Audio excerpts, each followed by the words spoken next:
I don't really, for me, finances wise, it's pretty low priority for me. Honestly, don't really care. She could work at Chick-fil-A, hook it up, get me some chicken tenders. Like, I don't care. I really don't care. She doesn't need to match me socioeconomically. Yeah, doesn't bother me at all. So I think most guys prioritize like beauty, fertility, youth, femininity over success and low ambition. body count. That's another one. Some guys don't care about that. A lot of guys care about that. Yeah. But I think those guys mainly prioritize those things over like ambition and financial success in women. Why do you think that is? Because like, what's like the disconnect? Because I think that women value ambition and success way higher than looks and that youngness, youth, like whatever. So what do you think the disconnect is? I mean, the difference. So I would say that there are all sorts of asymmetries between what men and women find attractive. So for example, men don't care so much about a woman's height. They certainly don't care if, I would say most men don't have a preference for a female partner being taller than them, but I would say most women have a preference for their male partner being taller than them. So that's an asymmetry there in terms of what men and women find attractive. Mm-hmm. So let me ask you another one. Wait, can I answer her question? I don't think you answered it directly enough. To be honest. I'm kind of getting at it, right? Oh, okay. A little bit. Go ahead. Well, so what your question is, why? So my question is, why do men, okay, I guess it's just like, it's weird for me because like, I just value like ambition and just kind of like having goals and just being a really driven person as like a huge priority to me. And you basically said that is not a priority to men. No. And I'm just curious as to why. And then I also have a second question. So I have a very direct and simple answer to this question. Perfect. So I think when you have a guy that's like ambitious and he's confident and he's getting after it in life, like that kind of subconsciously signals to women, like this guy's probably going to be successful. Mm-hmm. If a guy that you're with is going to be successful, I think there's like deep in your brain a part of you that realizes, okay, if I build a family with this guy, he's going to be able to provide for me and probably going to be able to protect me, right? Whereas guys, like, I'm not looking at a woman thinking, okay, is she going to be able to provide for me and protect me? Like, I look at a woman and I'm like, is she going to be able to carry my kids? Can I, have a bunch of kids with her? Is she going to have healthy pregnancies? Is she going to be loyal to me? Is she going to be loyal to me? Huge. And like, I think like when a woman gets pregnant, like people talk about this with evolutionary psychology, right? Like if a woman gets pregnant, throughout a lot of history, that would be like a very vulnerable position to be in, right? Like if you're gonna get pregnant, you're gonna have a baby in your belly. If there's a predator, you're gonna be slower to get away from it. You're gonna need resources to sustain that pregnancy, right? Mm-hmm. And so you need to know, okay, my guy's gonna be able to provide for me, right? And if he's a guy who's like, he's gonna be successful, you're gonna have a lot of confidence in that guy, right? Like that's attractive to you. I have, for my second question, I'm actually genuinely just like really curious, like genuinely, because I've never really had this conversation with guys. What percentage of guys do you guys think the same as you, in the sense of like, you guys aren't as attracted to like the boss woman, like whatever, like go-getter, really independent, you know what I mean? Because I was thinking about it and I was like, I actually have no idea like what men think about this. Okay, most guys, they will literally, their opinion will be based solely off of what they think will get women to sleep with them. That is the vast majority of men, I swear.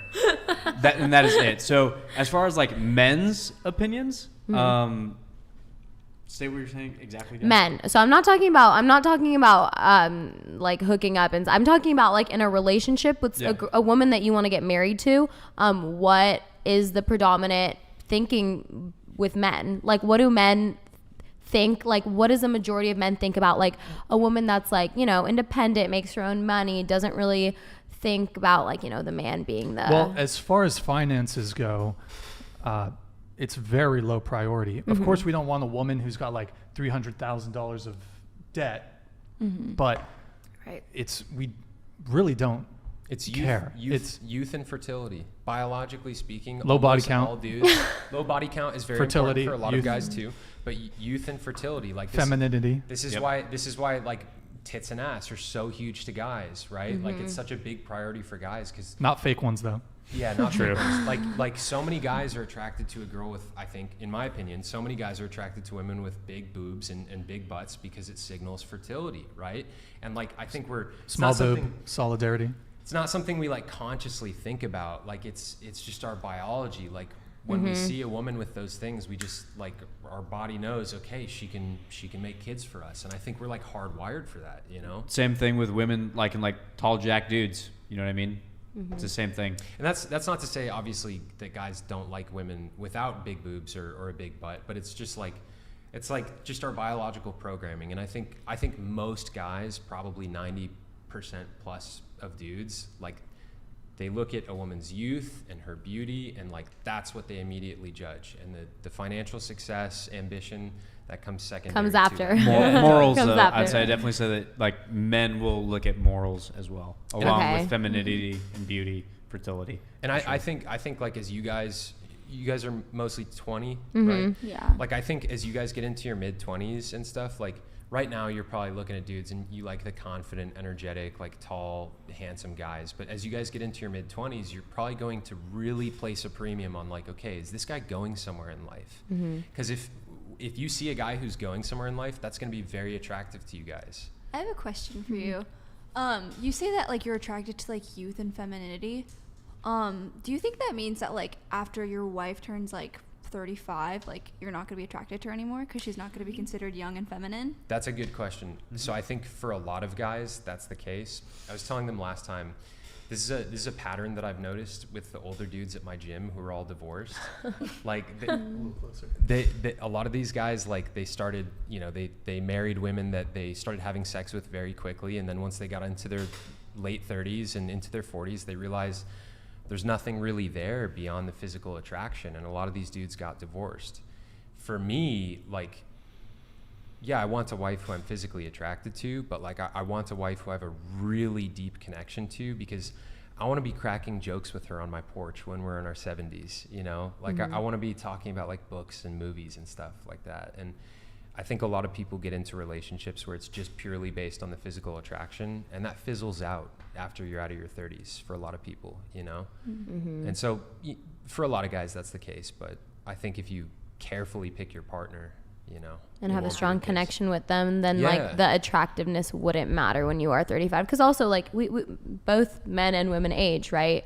So you have to be able to have that deep emotional connection so you Yeah. can continue a long relationship. Okay. Exactly. I got it. And I think like if you find a great guy who you build a family with, like that love is going to evolve and transform, right? Like when you guys first meet, if you meet in your 20s, he's going to be really attracted to your physical beauty and all that stuff.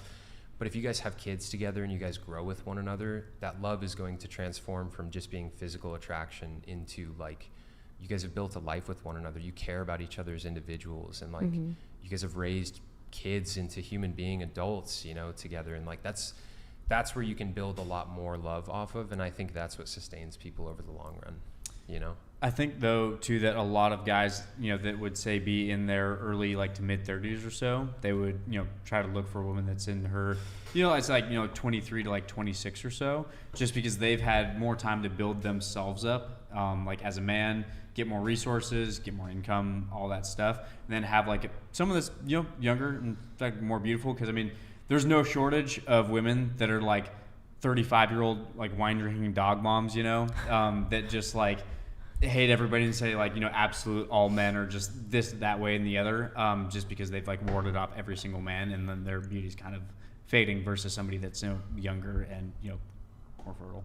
And on that point too, Couch Potato Farm said if a woman stays disciplined, eating well and exercising, women will be attractive at all ages.